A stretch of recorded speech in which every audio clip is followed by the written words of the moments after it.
एक बहुत ही खास डिप्लोमेटिक डेवलपमेंट में रूसी president Vladimir Putin American president Donald Trump के साथ एक खास मीटिंग के लिए अमेरिका आने वाले हैं।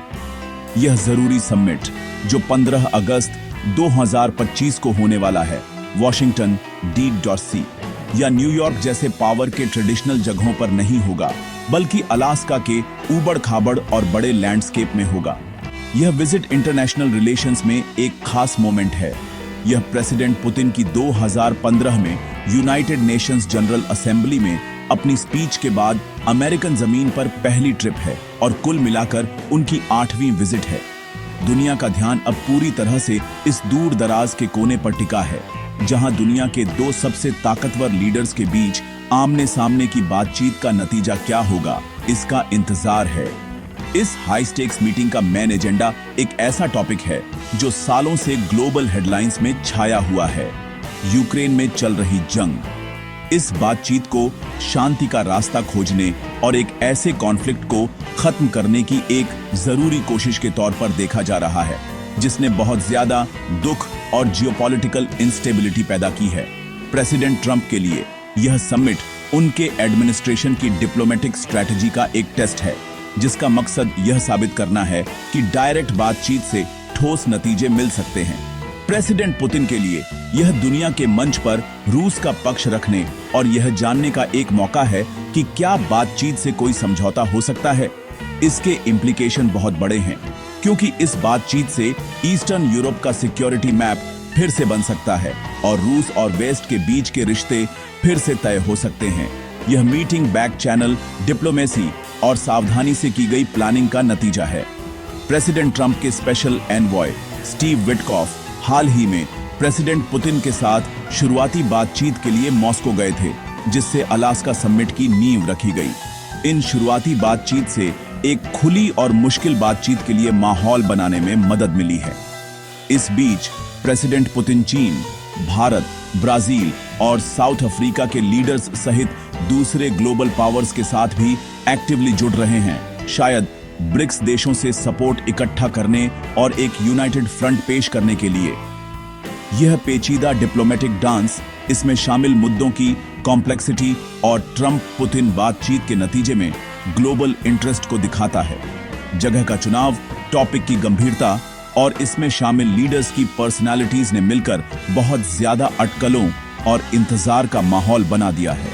यह ट्रंप और पुतिन के बीच 2019 के बाद पहली इन पर्सन मीटिंग होगी। एक लंबा गैप जो बढ़ते तनावों और ड्रामेटिक ग्लोबल इवेंट्स से भरा था।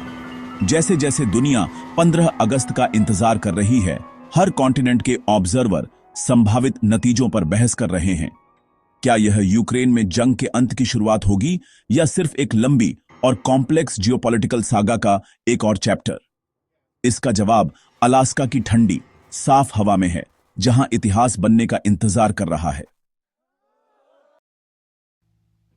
अलास्का में इस जरूरी समिट को करने का फैसला मनमाना नहीं है। यह एक ऐसा चुनाव है जिसमें ज्योग्राफिकल, हिस्टोरिकल और लीगल इंपॉर्टेंस है। जियोग्राफिकली अलास्का यूनाइटेड स्टेट्स में रूसी टेरिटरी के सबसे करीब का पॉइंट है। जैसा कि रीजन का मैप साफ दिखाता है, दोनों देश पतले बेरिंग स्ट्रेट से अलग होते हैं, जो सबसे पतले पॉइंट पर सिर्फ 88 किलोमीटर या लगभग 55 मील है। यह नजदीकी एक पावरफुल सिंबल का काम करती है, एक फिजिकल रिमाइंडर कि पॉलिटिकल डिवाइड्स के बावजूद दो सुपर पावर हैं और हमेशा रहेंगे, पड़ोसी। इस जगह को चुनना डायरेक्ट अनमीडिएटेड डायलॉग के मैसेज पर जोर देता है। दूर की राजधानियों की फॉर्मेलिटीज को हटाकर बातचीत के लिए एक ज्यादा ग्राउंडेड और इमीडिएट सेटिंग बनाता है। हिस्टोरिकली अलास्का का रूस के साथ एक गहरा और अक्सर अनदेखा कनेक्शन है। एक सदी से ज्यादा समय तक यह टेरिटरी रूसी साम्राज्य का हिस्सा थी, जिसे रूसी अमेरिका के नाम से जाना जाता था। यह सिर्फ 1867 में था जब जार अलेक्जेंडर II ने जमीन के विशाल विस्तार को यूनाइटेड स्टेट्स को बेच दिया, जिसे अलास्का परचेज के नाम से जाना गया। यह हिस्टोरिकल लिंक मीटिंग में कॉन्टेक्स्ट की एक यूनिक लेयर जोड़ता है। एक ऐसी जमीन पर मीटिंग करके जो कभी रूसी थी, समिट एक शेयर्ड पास्ट को धीरे से स्वीकार करता है। एक ऐसा बैकड्रॉप बनाता है जो अमेरिकन भी है और रूसी हिस्ट्री से भी जुड़ा है।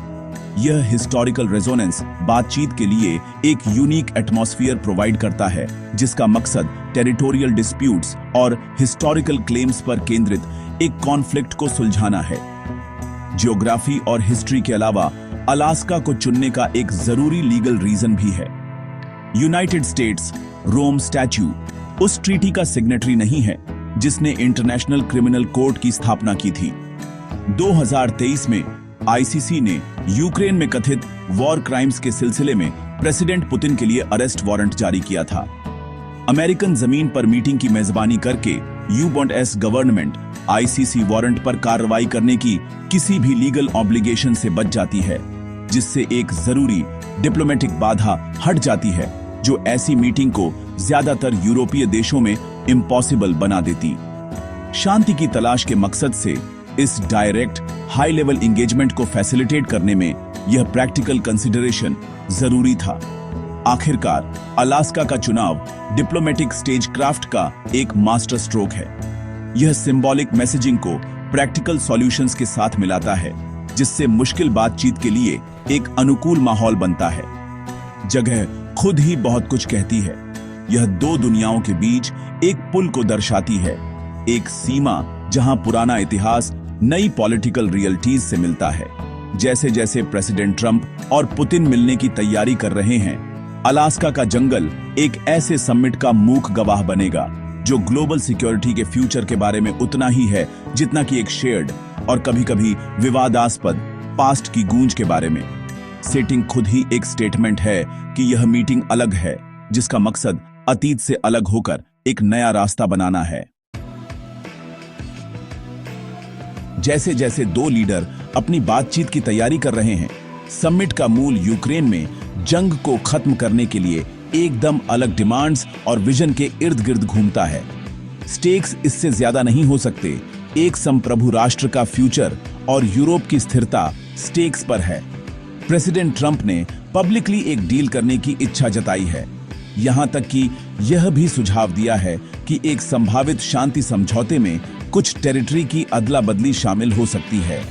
यह प्रैक्टिकल ट्रांजैक्शन ओरिएंटेड अप्रोच उनकी डील मेकिंग स्टाइल को दिखाता है, लेकिन इसमें सावधानी का एक नोट भी है। उन्होंने हाल ही में रूस के लगातार मिलिट्री ऑफेंसिव्स पर निराशा व्यक्त की है और चेतावनी दी है कि अगर प्रगति नहीं हुई तो नए सख्त प्रतिबंध लगाए जाएंगे, जिससे इंगेजमेंट और प्रेशर की दोहरी रणनीति का प्रदर्शन होता है। टेबल के दूसरी ओर प्रेसिडेंट पुतिन शर्तों के एक साफ और दृढ़ सेट के साथ आते हैं, जिसे रूस ने कुछ समय से बनाए रखा है। मॉस्को की मेन डिमांड्स में यूक्रेन द्वारा उन टेरिटरीज का ऑफिशियल सेशन शामिल है जिन पर रूस ने कब्जा कर लिया है, जिसमें क्रीमिया, डोनेट्स्क, लुहांस्क, खेरसोन और जापोरिज्जिया शामिल हैं। इसके अलावा रूस यूक्रेन को सभी पश्चिमी मिलिट्री असिस्टेंस को पूरी तरह से बंद करने और एक कानूनी रूप से बाध्यकारी गारंटी पर जोर देता है कि यूक्रेन कभी भी नाटो मिलिट्री अलायंस का मेंबर नहीं बनेगा। ये शर्तें रूसी दृष्टिकोण से एक स्थायी शांति के बारे में किसी भी चर्चा के लिए गैर परक्राम्य शुरुआती बिंदु हैं, जो उनके अनुसार क्षेत्र में उनके मौलिक सिक्योरिटी इंटरेस्ट्स को दर्शाती हैं। इन दो पोजीशंस के बीच का अंतर बहुत बड़ा है, जो बातचीत करने वालों के सामने आने वाली बहुत बड़ी चुनौती को उजागर करता है। प्रेसिडेंट ट्रंप का अप्रोच एक बीच का रास्ता खोजने पर केंद्रित लगता है, लेकिन उनके एडमिनिस्ट्रेशन ने भी डायनामिक्स को प्रभावित करने के लिए पेनल्टीआत्मक उपाय किए हैं। उदाहरण के लिए, उन्होंने हाल ही में भारतीय सामानों पर 50% का एक बड़ा टैरिफ लगाया है, जो भारत द्वारा रूसी तेल की लगातार खरीद के लिए एक दंड के रूप में है। यह मॉस्को के सहयोगियों पर और विस्तार से रूस पर अप्रत्यक्ष इकोनॉमिक प्रेशर डालने के लिए डिजाइन किया गया एक कदम है। यह कार्रवाई दिखाती है कि जबकि ट्रंप बातचीत के लिए तैयार हैं, वे बातचीत के माहौल को आकार देने और रियायतों के लिए दबाव डालने के लिए आर्थिक लाभ का उपयोग करने के लिए भी तैयार हैं। अलास्का समिट की सक्सेस या फेलियर इस बात पर निर्भर करेगा कि क्या अलग अलग डिमांड्स की इस खाई को पाटा जा सकता है। क्या प्रेसिडेंट ट्रंप के डिप्लोमेटिक ऑफर और इकोनॉमिक प्रेशर प्रेसिडेंट पुतिन को अपना रुख नरम करने के लिए मना सकते हैं? या क्या रूस का अपनी मुख्य डिमांड्स पर जोर किसी भी सार्थक समझौते के लिए एक दुर्गम बाधा साबित होगा? बातचीत को सिर्फ समझौता से ज्यादा की जरूरत होगी। उन्हें दोनों पक्षों में लंबे समय से चली आ रही पोजीशंस का मौलिक पुनर्मूल्यांकन करना होगा। दुनिया यह देखने के लिए इंतजार कर रही है कि क्या ये दो लीडर अलास्का के जंगल में सामान्य जमीन का एक छोटा सा हिस्सा पा सकते हैं, या क्या उनकी पक्की पोजीशन से केवल रिश्तों में और ज्यादा ठंडक आएगी। अलास्का समिट के अनाउंसमेंट ने दुनिया भर में हलचल मचा दी है, जिससे सहयोगियों और विरोधियों दोनों से अलग अलग तरह के रिएक्शंस मिले हैं। सबसे खास बात यह है कि यूक्रेन के प्रेसिडेंट वोलोडिमिर जेलेंस्की, जिन्हें मीटिंग में शामिल होने के लिए इनवाइट नहीं किया गया था, ने गहरी चिंता और फर्म रिजॉल्व व्यक्त किया है। उन्होंने पब्लिकली कहा है कि यूक्रेनियन अपनी जमीन हमलावर को नहीं देंगे, जिससे अपने देश की संप्रभुता और क्षेत्रीय अखंडता की रक्षा के लिए अपनी प्रतिबद्धता की पुष्टि होती है। यूक्रेन के लिए कोई भी शांति वार्ता जो उसकी सीधी पार्टिसिपेंसी के बिना होती है, संदेह के साथ देखी जाती है, क्योंकि यह उनके ऊपर एक सौदा होने के डर को बढ़ाती है, जो उनके राष्ट्रीय हितों को बड़ी शक्ति की राजनीति के लिए खतरे में डालता है। यूरोपीय सहयोगियों, खासकर यूरोपीय संघ और नाटो के सदस्यों ने कौशनपूर्वक आशावाद और दृढ़ सिद्धांतों के मिश्रण के साथ जवाब दिया है। ब्रसेल्स के अधिकारियों ने तुरंत इस बात पर जोर दिया है कि कोई भी वैध शांति समझौता इंटरनेशनल लॉ का सम्मान करना चाहिए और सबसे जरूरी यूक्रेन की क्षेत्रीय अखंडता को बनाए रखना चाहिए। पश्चिमी सहयोगियों के बीच आम सहमति साफ है, एक स्थायी शांति जबरन क्षेत्रीय रियायतों के आधार पर नहीं बनाई जा सकती। वे जोर देते हैं कि यूक्रेन को किसी भी अंतिम समझौते में एक केंद्रीय पक्ष होना चाहिए, यह सुनिश्चित करना कि युद्ध से सबसे ज्यादा प्रभावित राष्ट्र की आवाज सुनी जाए और उसकी संप्रभुता मेंटेन्ड। कई यूरोपीय राजधानियों में डर यह है कि अमेरिका और रूस के बीच एक द्विपक्षीय समझौता उस एकजुट मोर्चे को कमजोर कर सकता है जिसने यूक्रेन का समर्थन किया है। इस मीटिंग का डिप्लोमेटिक कॉन्टेक्स्ट प्रेसिडेंट पुतिन के अमेरिकन लीडर्स के साथ पिछली बातचीत से भी तय होता है। अमेरिका में उनकी 7 पिछली विजिट अलग अलग परिस्थितियों में हुई थी, जिसमें अमेरिकी जमीन पर उनकी आखिरी मीटिंग इमीडिएट इन प्रेसिडेंट बराक ओबामा के साथ 2015 में हुई थी, जो 2014 में क्रीमिया के कब्जे के बाद पहले से ही तनावपूर्ण रिश्तों का दौर था। प्रेसिडेंट ट्रंप के साथ मौजूदा समिट एक नया चैप्टर पेश करता है, जिसे एक अलग अमेरिकन लीडरशिप स्टाइल और नाटकीय रूप से बदले हुए ग्लोबल लैंडस्केप से परिभाषित किया गया है। 2019 में उनकी आखिरी मीटिंग के बाद लंबा गैप ऐसी घटनाओं से भरा है जिन्होंने रूस और पश्चिम के बीच अविश्वास को गहरा कर दिया है, जिससे बातचीत का यह प्रयास ज्यादा मुश्किल और ज्यादा जरूरी हो गया है। जैसे जैसे दुनिया अलास्का की ओर देख रही है, केंद्रीय सवाल बना हुआ है, यह समिट असल में क्या हासिल कर सकता है? जबकि एक ही मीटिंग से एक व्यापक शांति संधि का उभरना इम्पॉसिबल लगता है, बातचीत खुद में संभावित मूल्य रखती है। यह संचार का एक नया चैनल स्थापित कर सकता है, तत्काल मिलिट्री टेंशन्स को कम कर सकता है, या भविष्य की ज्यादा समावेशी वार्ताओं के लिए नींव रख सकता है, जिसमें यूक्रेन और अन्य यूरोपीय भागीदार शामिल हों।